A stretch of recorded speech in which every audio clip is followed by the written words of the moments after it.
ஜனனி ஆதிகுணசன் மீது ஸ்ட்ராங்காக வழக்கு போட்டுக்கிறதுனால அந்த பிரச்சனையை போலீஸும் சட்டம் பார்த்துக்கிற மண்ணிலே இருக்காங்க. இதுக்கப்புறம் ஜனனி வாழ்க்கையில் எப்படி முன்னேறது அப்படிங்கிற நோக்கத்தோடு தான் இருந்துகிட்டு இருக்காங்க. இந்த பக்கம் ஆதிகுணசன் இந்த பிரச்சனைலேருந்து எப்படி தப்புக்குன்னு தெரியாமல் இப்போ தலைமறைவாக இருக்காரு. இதுக்கப்புறம் இந்த பிரச்சனைலேருந்து தப்பிக்கிறதுக்காக ஆதிகுணசன் என்ன செய்யப்படுறாரு, சீரியலில் அடுத்து என்ன நடக்க போகுதுன்னு வாங்க முடியுமையா இப்போ இன்னுள்ள இருக்கலாம். விசாலாச்சி காலையிலேருந்து சாப்பிடாம அழுதுகிட்டே இருக்காங்க. அப்போ ஜனனி போயிட்டு அத்தை சாப்பிடுங்கன்னு சொல்கிறாங்க. அதுக்கு விசாலாச்சி அழுதுகிட்டே, நான் ஒரு நல்ல அம்மாவாகவும் இல்லை, நல்ல பாட்டியாகவும் இல்லை, நல்ல மாமியாரும் இல்லைன்னு அழுகுறாங்க. அப்போ ஜனனி விசாலாச்சிக்கிட்ட, இப்போ நீங்கள் நீதி பக்கம் நிற்கிறீங்க, என்ன நடந்தாலும் சரி, என்ன பிரச்சனை இருந்தாலும் சரி, நீங்கள் எங்களுக்கு சப்போர்ட் ஆயிருங்க, சாப்பிடுங்கன்னு சொல்லிட்டு ஜனனி விசாலாச்சிக்கு சாப்பாடு ஊட்டி விட்றாங்க. அதுக்கப்புறம் ஜனனி விசாலாச்சிக்கிட்டே, எங்கள் எல்லாருக்கும் நாளைக்கு நல்ல காலம் பிறக்க போகுதுன்னு சொல்கிறாங்க.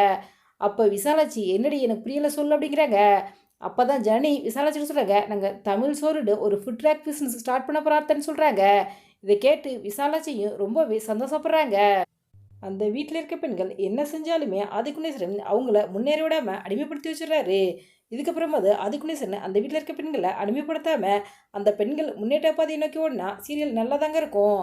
இந்த பக்கம் பார்த்தீங்கன்னா ஆதிகுணேஸ்வரன் கதிர் ஞானம் 3 பேர் பேசிக்கிட்டு இருக்காங்க. அப்போ ஆதிகுணேஸ்வரன் சொல்கிறாரு, பேசாமல் நம்ம முன்னேறி போயிட்டு கோர்ட்டில் சரணடைஞ்சிருமான்னு சொல்கிறாரு. அப்போ கதிர் சொல்கிறாரு, இத்தனை நாளாக அம்மாவங்களை மூத்தவன்னு தலையில் தூக்கி வச்சு கொண்டாடிச்சு, இப்போ இப்படி போட்டு உடச்சிருச்சுன்னு கதிர் ஆதிகுணேசன் சொல்கிறாரு. இதுக்கப்புறம் தான் ஆதிகுணேசன் மனசு மாறுது. எனக்கு இப்போ ஒரு யோசனை வருதுப்பா, ஏன்னா பேசாமல் நம்ம போயிட்டு அம்மாட்ட பேசினா என்ன, நம்ம பேசணும்டா அம்மாவுடைய மனசு மாறுப்பாண்டு கதிர்கிட்ட ஞானத்திரி சொல்கிறாரு.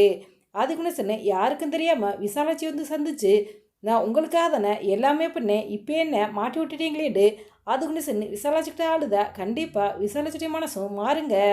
அதுக்கப்புறம் விசாலாச்சி ஜனனிக்கிட்ட போயிட்டு, நீ கொடுத்துருக்க கேஸெல்லாம் வாபஸ் வாங்கு, இனிமேல் என் பிள்ளை எந்த தப்பு பண்ண மாட்டேன்னு சொல்கிறதுக்கு அதிக வாய்ப்பு இருக்குது. இதுக்கப்புறம் ஆதிகுணேசன் யாருக்கும் தெரியாமல் விசாலாச்சிட்டு வந்து பேசி அழுது விசாலாச்சி உங்களுடைய மனசை மாற்ற போகிறாரா, இல்லை பேசாமல் கோர்ட்டில் போயிட்டு சரணடைய போகிறாருன்னு தெரியலைங்க. சீரியலில் அடுத்து என்ன நடக்க போகுது அப்படிங்கிறத நம்ம பொறுத்திருந்து தான் பார்க்கணும். இந்த தகவல் பிடிச்சிருந்தா ஹைப் பண்ணுங்கள், ஷேர் பண்ணுங்கள், கமெண்ட் பண்ணுங்கள், மறக்காம ரெடபிள் 2 1 சப்ஸ்கிரைப் பண்ணுங்கள்.